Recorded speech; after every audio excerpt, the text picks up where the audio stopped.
شروع اللہ کے نام سے جو بڑا مہربان نہایت رحم کرنے والا ہے۔ رات کو اچانک آنکھ کھلے تو سمجھ جاؤ اللہ کا اشارہ آیا ہے۔ یہ کلمات پڑھ کر جو مرضی مانگ لو اسی وقت مل جائے گا انشاءاللہ۔ ارشاد باری تعالیٰ ہے اور اس کی نشانیوں میں سے ہے تمہارا سونا رات کے وقت اور دن کے وقت تلاش کرنا اس کے فضل کو۔ بلا شبہ اس میں نشانیاں ہیں ان لوگوں کے لیے جو سنتے ہیں۔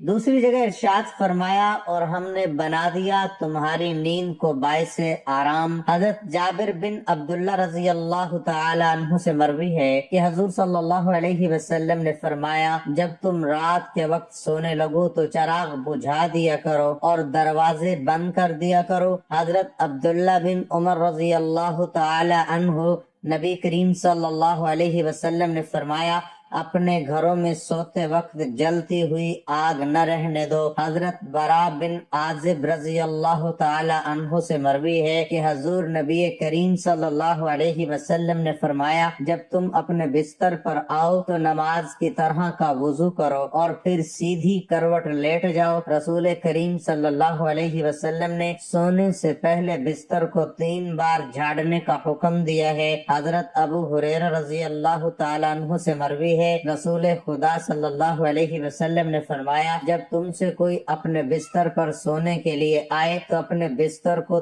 3 بار اچھی طرح جھاڑ لے۔ ایک روایت میں ہے کہ آپ صلی اللہ علیہ وسلم نے فرمایا جب تم سے کوئی اپنے بستر پر سونے کے لیے آئے تو اپنے بستر کو اچھی طرح جھاڑے اور پھر اللہ تعالیٰ کا نام لے یعنی بسم اللہ پڑھے کیونکہ وہ نہیں جانتا اس کے بعد اس کے بستر پر کون تھا۔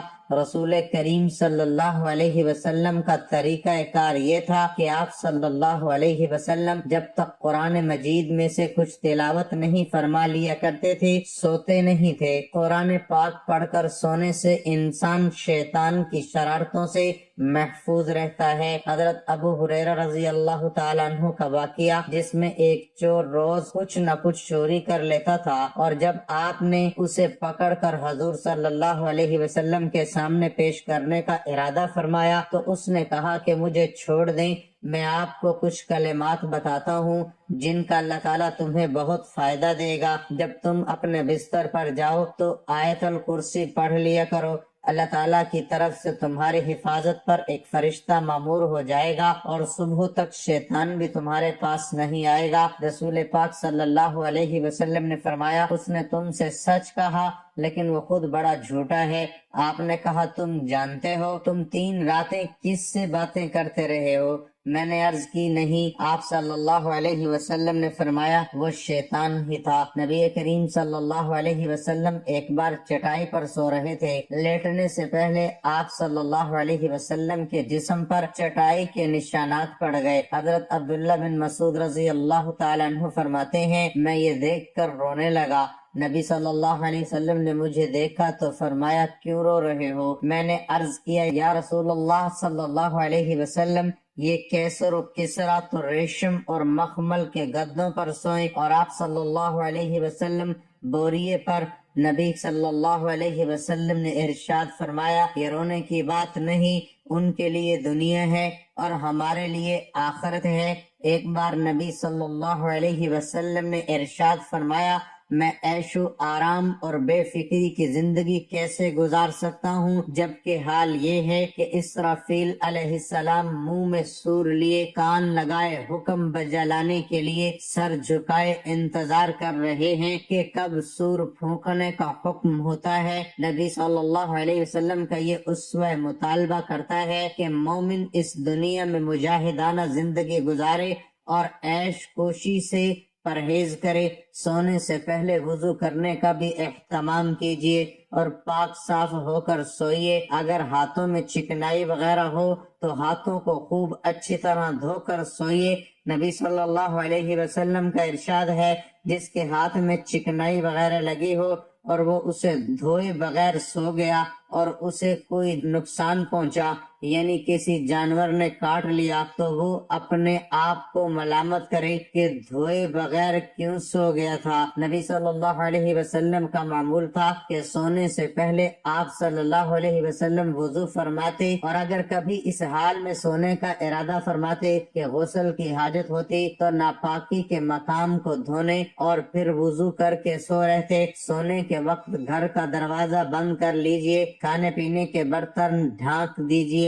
ایک بار مدینہ میں رات کے وقت کسی کے گھر میں آگ لگ گئی تو نبی صلی اللہ علیہ وسلم نے فرمایا آگ تمہاری دشمن ہے، جب سویا کرو تو آگ بجھا دیا کرو۔ اور نبی صلی اللہ علیہ وسلم نے فرمایا جب شام ہو جائے تو چھوٹے بچوں کو گھر سے باہر نہ نکلنے دو، کیونکہ اس وقت شیاطین زمین پر پھیل جاتے ہیں۔ پھر جب گھڑی بھر رات گزر جائے تو انہیں چھوڑ دو اور بسم اللہ کہہ دو، اور بسم اللہ کہہ کر دروازہ بند کر دو، اور بسم اللہ کہہ کر ہی بتی بجھا دو، اور بسم اللہ کہہ کر ہی پانی کی مشک کا منہ باندھ دو، اور بسم اللہ کہہ کر ہی کھانے پینے کے برتن ڈھانک دو، اور اگر ڈھانکنے کے لیے کوئی سرپوش وغیرہ موجود نہ ہو تو کوئی اور چیز برتن پر رکھ دو۔ سوتے وقت بستر پر اور بستر کے قریب یہ چیزیں ضرور رکھ لیجئے: پینے کا پانی اور گلاس، لاٹھی، روشنی کے لیے ماچس یا ٹارچ، مسواک، تولیہ وغیرہ۔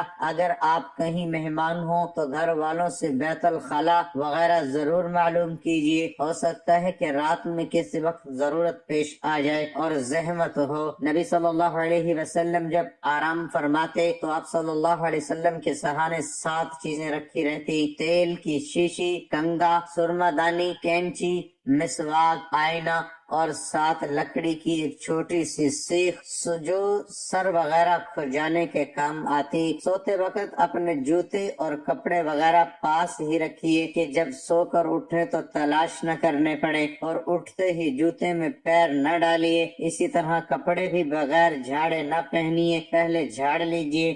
ہو سکتا ہے کہ جوتے یا کپڑے میں کوئی موذی جانور ہو اور اللہ نہ کرے وہ آپ کو تکلیف پہنچا دے۔ سونے سے پہلے بستر اچھی طرح جھاڑ لیجئے، اور اگر کبھی سوتے سے کسی ضرورت کے لیے اٹھیں تو پھر آ کر لیٹے تب بھی بستر اچھی طرح جھاڑ لیجئے۔ نبی صلی اللہ علیہ وسلم نے فرمایا اور جب کوئی شب میں بستر سے اٹھے اور پھر بستر پر جائے تو اپنی لنگی کے کنارے سے 3 بار ایسے جھاڑے، اس لیے کہ وہ نہیں جانتا کہ اس کے پیچھے بستر پر کیا چیز لگی ہے۔ جب بستر پر پہنچے تو یہ دعا پڑھیے۔ نبی صلی اللہ علیہ وسلم کے خادم خاص حضرت انس فرماتے ہیں کہ جب آپ بستر پر تشریف لے جاتے تو یہ دعا پڑھتے: شکر و تعریف اللہ ہی کے لیے ہے جس نے ہی کھلایا پلایا اور جس نے ہمارے کاموں میں بھرپور مدد فرمائی اور جس نے ہمیں رہنے بسنے کو ٹھکانہ بخشا۔ کتنے ہی لوگ ہیں جن کا نہ کوئی معین و مددگار ہے نہ کوئی ٹھکانہ دینے والا۔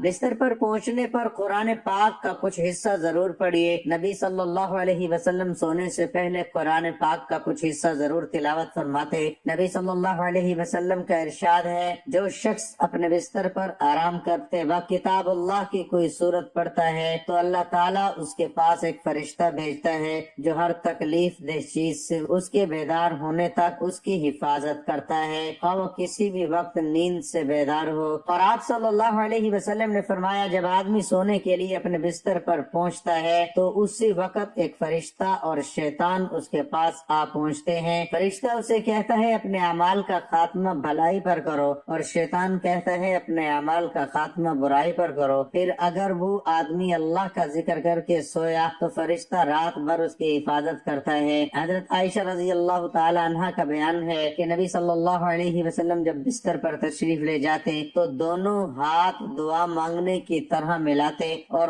قل هو اللہ اور قل اعوذ برب الفلق اور قل اعوذ برب الناس کی صورتیں تلاوت فرما کر ہاتھوں پر دم فرماتے، اور پھر جہاں تک پہنچتا اسے جسم پر پھیر لیتے، سر، چہرے اور جسم کے اگلے حصے سے شروع فرماتے اور آپ 3 مرتبہ یہ عمل فرماتے۔ جب سونے کا ارادہ کریں تو دایاں ہاتھ اپنے دائیں رخسار کے نیچے رکھ کر دائیں کروٹ پر لیٹیں۔ حضرت برا رضی اللہ تعالیٰ عنہ فرماتے ہیں کہ جب نبی صلی اللہ علیہ وسلم فرماتے تو اپنا دایاں ہاتھ دائیں رخسار کے نیچے رکھتے اور یہ کلمات پڑھتے: الہی مجھے اس روز عذاب سے بچا جس روز تو اپنے بندوں کو اپنے حضور اٹھا حاضر کرے گا۔ حصص حسین میں ہے کہ آپ یہ کلمات 3 بار پڑھتے۔ چیت لیٹنے اور بائیں کروٹ پر سونے سے پرہیز کیجیے۔ حضرت معیش رضی اللہ تعالیٰ عنہ کے والد تفخل غفاری رضی اللہ تعالیٰ عنہ فرماتے ہیں کہ میں مسجد میں پیٹھ کے بل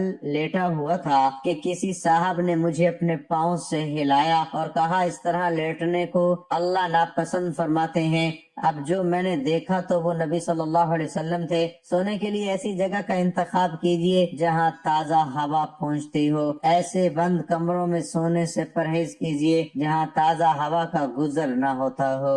منہ لپیٹ کر نہ سوئیے، اسی طرح سونے سے صحت پر برا اثر پڑتا ہے۔ چہرہ کھول کر سونے کی عادت ڈالیے تاکہ آپ کو تازہ ہوا ملتی رہے۔ ایسی کھلی چھتوں پر سونے سے پرہیز کیجیے جہاں کوئی مونڈھیرا یا جنگلہ وغیرہ نہ ہو، اور چھت سے اترتے وقت اہتمام کیجیے کہ زینے پر پاؤں رکھنے سے پہلے آپ روشنی کا انتظام کر لیں۔ بعض اوقات معمولی سی غلطی سے کافی تکلیف اٹھانی پڑتی ہے۔ کیسی ہی سخت سردی پڑ رہی ہو، کمرے میں انگیٹھی جلا کر نہ سوئیں اور نہ بند کمرے میں لائٹیں یا گیس کے ہیٹر جلا کر سوئیں۔ آگ جلنے سے بند کمروں میں جو گیس پیدا ہوتی ہے وہ صحت کے لیے انتہائی مضر ہے، بلکہ بعض اوقات تو اس سے جان کا خطرہ پیدا ہو جاتا ہے اور موت واقع ہو جاتی ہے۔ سونے سے پہلے یہ دعا پڑھ لیا کیجیے۔ حضرت ابو ہریرہ رضی اللہ تعالیٰ عنہ کا بیان ہے کہ نبی صلی اللہ علیہ وسلم سونے سے پہلے یہ دعا پڑھ لیا کرتے: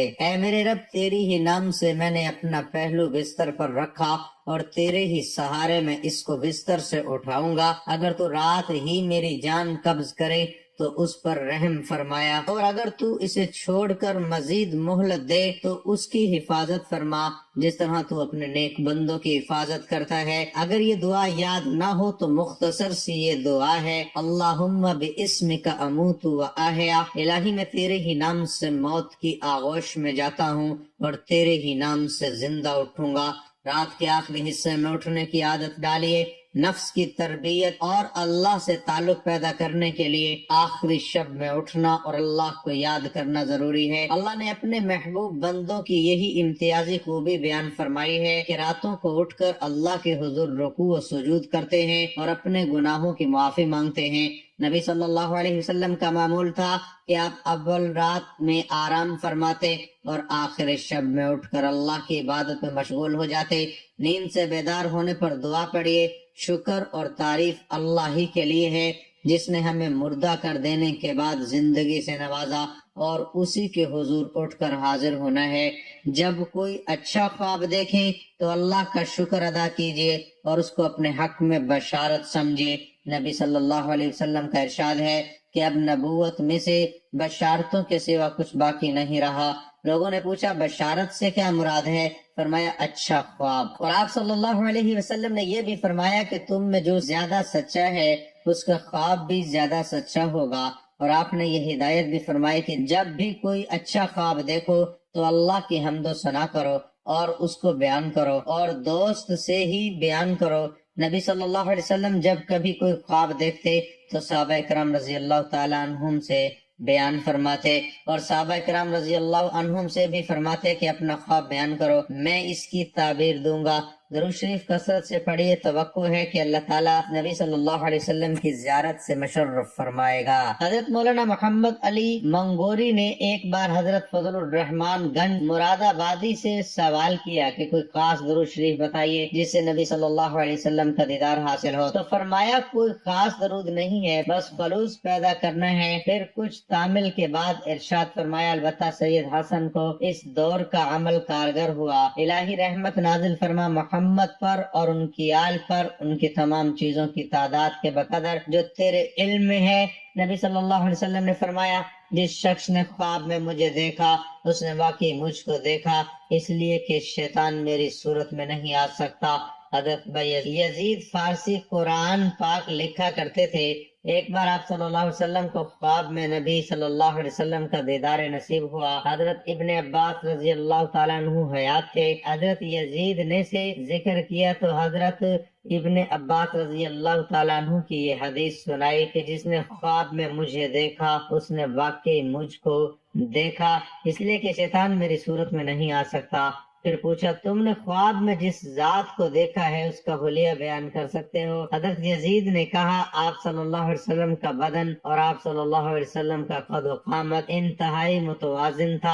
آپ کا رنگ گندمی مائل بس سفیدی تھا، آنکھیں سرمگی، ہنستا خوبصورت گول چہرہ، نہایت بھری ہوئی داڑھی جو پورے چہرے کا احاطہ کیے ہوئے تھی اور سینے پر پھیلی ہوئی تھی۔ حضرت ابن عباس رضی اللہ تعالیٰ عنہ نے فرمایا کہ اگر تم نبی صلی اللہ علیہ وسلم کو زندگی میں دیکھتے تب بھی اس سے زیادہ حلیہ نہ بیان کر سکتے، یعنی تم نے جو حلیہ بیان کیا وہ واقعی نبی کا حلیہ ہے۔ جب کبھی اللہ نہ کرے کوئی ناپسندیدہ یا ڈراؤنا خواب دیکھیں تو ہرگز کسی سے بیان نہ کیجیے اور اس خواب کی برائی سے اللہ کی پناہ مانگے، اللہ نے چاہا تو اس کے شر سے محفوظ رہیں گے۔ حضرت ابو سلمہ رضی اللہ تعالیٰ عنہما فرماتی ہیں کہ میں ناگوار خوابوں کی وجہ سے اکثر بیمار پڑ جایا کرتا تھا۔ ایک روز میں نے حضرت ابو قتادہ رضی اللہ تعالیٰ عنہ سے شکایت کی کہ تو آپ نے مجھے نبی صلی اللہ علیہ وسلم کی حدیث سنائی، اچھا خواب اللہ کی جانب سے ہوتا ہے،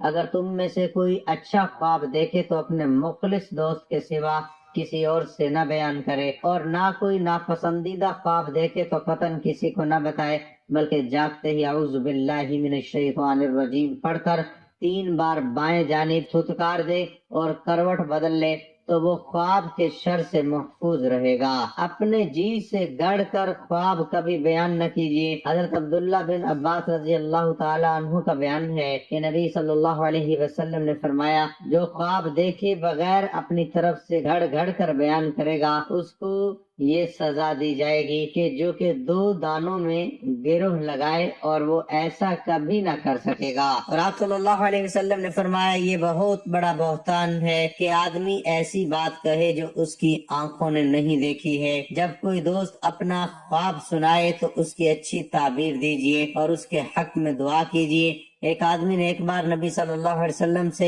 اپنا خواب بیان کیا۔ آپ صلی اللہ علیہ وسلم نے فرمایا بہتر خواب دیکھا ہے اور بہتر تعبیر ہوگی۔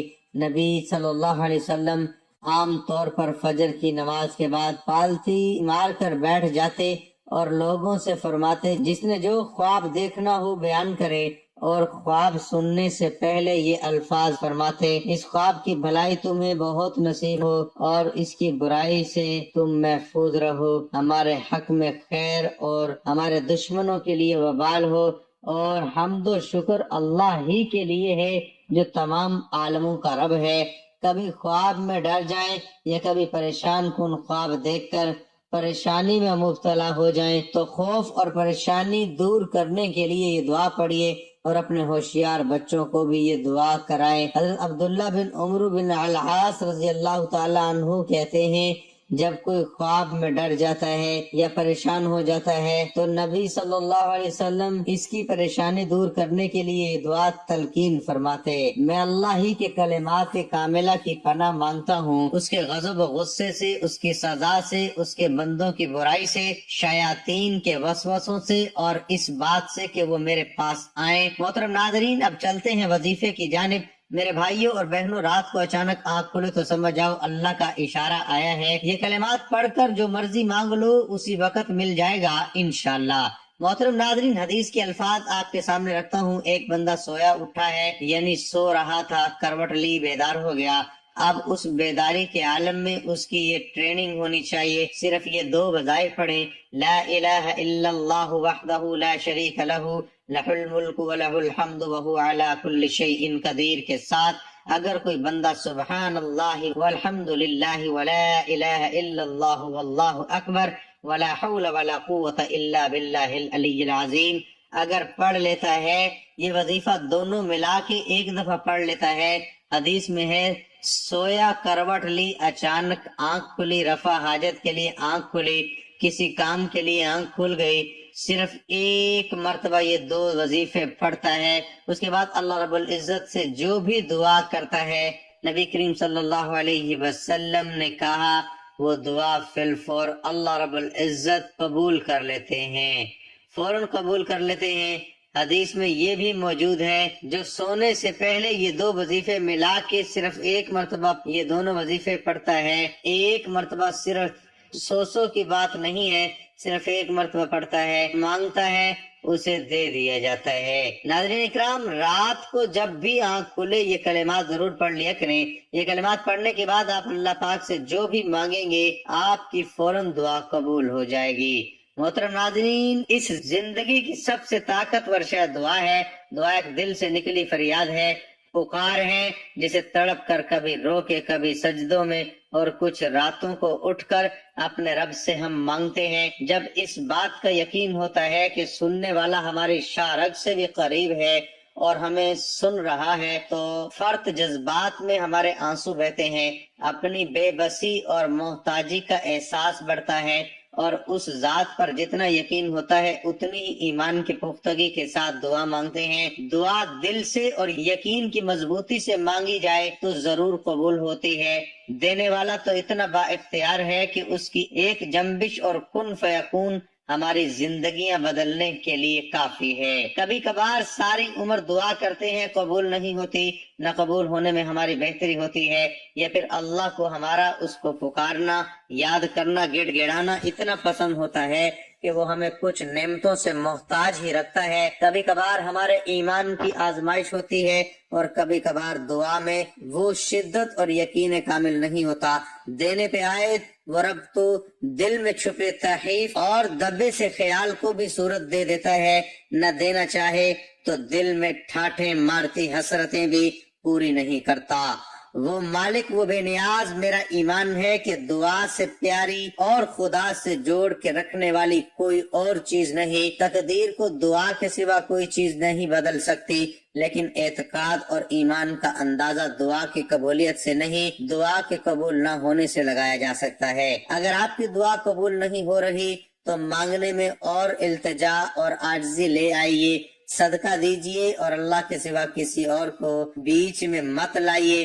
آپ کے نفع اور نقصان کا مالک تو وہی ہے۔ لوگوں کو دعا دیا کریں اور دعاؤں میں یاد رکھا کریں ان کی مشکلوں کے لیے اور آسانی کے لیے، اللہ آپ کو بھی سنے گا۔ بن مانگے ملنے والی نعمتوں کا شکر ادا کیا کریں، جن میں والدین سیر فرشتے ہیں، ان سے دعا لیجئے۔ میرے ایک دوست کا ایک واقعہ مجھے ہمیشہ یاد رہتا ہے اور میرے یقین کو ہمیشہ تقویت دیتا ہے۔ اس کے گھر والے چھوٹی بہن کے رشتے کی وجہ سے کافی پریشان تھے اور دور دور تک کہیں بات بنتی دکھائی نہ دیتی اور حالات بھی ایسے کہ کوئی سجائی نہ دیتا۔ میرے ان دوست کو عمرے کے لیے اللہ کے گھر جانا ہوا۔ وہ کہتے ہیں کہ میں نے خانہ کعبہ کا غلاف پکڑا اور اللہ سے رو رو کر دعا کی۔ ابھی دعا کر کے فارغ ہی ہوا تھا کہ پاکستان سے امی کا فون آیا کہ تمہاری بہن کا نکاح بڑی باجی کے دیور سے ہو گیا ہے، وہ 2 جوڑوں میں ایسے رخصت کر کے لے گئے ہیں۔ کہنے لگا میں وہیں سجدے میں گر گیا۔ بے شک ہم سب اللہ کی کن کے محتاج ہیں۔ دعا دراصل فون کال ہے، ایک کنیکشن ہے۔ دعا مانگیے، دعا مومن کا ہتھیار ہے۔ ہتھیار ہر اس چیز کو کہتے ہیں جو آپ اپنی حفاظت کے لیے اٹھاتے ہیں۔ حاجتیں نہیں بھی ہوں تو بھی اللہ سے مانگتے رہیے کہ اللہ کو ہمارا مانگنا بے حد پسند ہے۔ اللہ تعالیٰ فرماتے ہیں میں اپنے بندوں سے بے حد قریب ہوں، جب میرے بندے میرے بارے میں آپ سے سوال کریں تو کہہ دیجئے میں قریب ہی ہوں، ہر پکارنے والے کی پکار کو قبول کرتا ہوں۔ اللہ سے اس کا فضل مانگو، اللہ تعالیٰ سے اس کے فضل کی دعا مانگتے رہو۔ یقیناً اللہ ہر چیز کا علم رکھتا ہے۔ اللہ کو اخلاص کے ساتھ پکارو، اپنے دین کو اس کے لیے خالص کر کے اسی کو پکارو۔ تمہیں اللہ نے جیسے شروع میں پیدا فرمایا اسی طرح تم دوبارہ پیدا کیے جاؤ گے۔ چپکے چپکے اسی سے دعائیں مانگو، اپنے رب سے گڑ گڑاتے ہوئے، اور چپکے چپکے دعا مانگو۔ بے شک وہ حد سے گزرنے والوں کو پسند نہیں کرتا۔ اسے خوف و ورجا کی حالت میں پکارو اسی کو پکارو اسی سے ڈرتے ہوئے بھی اور اسی کی رحمت کی امید رکھتے ہوئے بھی۔ یقیناً اللہ کی رحمت نیکوکاروں کے قریب تر ہے۔ اللہ کے خوبصورت ناموں سے پکارو، اسے اللہ کہہ کر پکارو یا رحمان کہہ کر، جس نام سے بھی پکارو تمام اچھے نام اسی کے ہیں۔ مجبور و بے نوا کی فریادیں اس کے سوا کون سنتا ہے؟ بے کس کی پکار کو جب وہ اس کو پکارے کون قبول کر کے سختی کو دور کر دیتا ہے۔ روزی اللہ ہی سے طلب کرو، بس تم اللہ تعالیٰ ہی سے روزیاں طلب کرو اور اسی کی عبادت کرو اور اسی کی شکر گزاری کرو، اللہ ہی سے فریادیں کرو۔ چاہے کافروں کو برا لگے، تم اپنے دین کو اللہ کے لیے خالص کر کے اسی کو پکارتے رہو، چاہے کافر برا مانے۔ دعا عبادت ہے اور دعا سے گریز تکبر ہے۔ تمہارے رب نے فرمایا ہے مجھ سے دعائیں کرو میں تمہاری دعاؤں کو قبول کروں گا۔ یقین مانو جو لوگ میری عبادت سے خود سری کرتے ہیں وہ جلد ہی ذلیل ہو کر جہنم میں پہنچ جائیں گے۔ وہی زندہ و لا شریک ہے، اسی سے مانگو، وہ زندہ ہے، اس کے سوا کوئی معبود برحق نہیں، بس تم خاص اسی کی عبادت کرتے ہوئے اسے پکارو۔ دعا عین عبادت ہے۔ سیدنا نعمان بن بشیر رضی اللہ عنہ سے روایت ہے کہ نبی کریم صلی اللہ علیہ وسلم نے فرمایا الدعاء هو العبادہ، جو اللہ سے نہ مانگے اللہ اس سے ناراض ہوتا ہے۔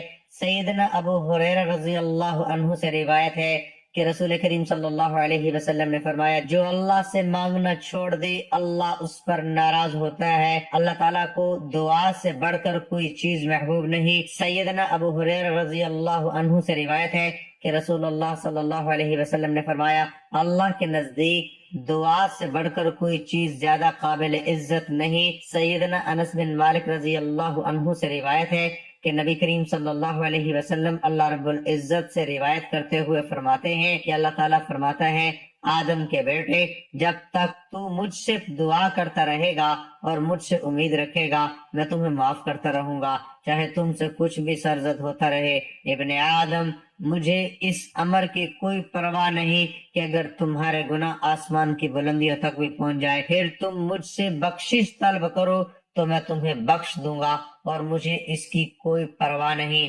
ابن آدم اگر تو گناہوں سے پوری زمین بھر لے آئے لیکن تمہارے دامن پر میرے ساتھ شرک کا داغ نہ ہو تو میں اتنی ہی مغفرت لے کر آؤں گا اور تمہیں معاف کر دوں گا۔ ناظرین گزارش ہے کہ اللہ تعالیٰ کے 99 ناموں میں سے ایک نام کمنٹ میں لکھ کر ضرور شیئر کریں۔ اللہ ہم سب کا حامی و ناصر ہو، آمین۔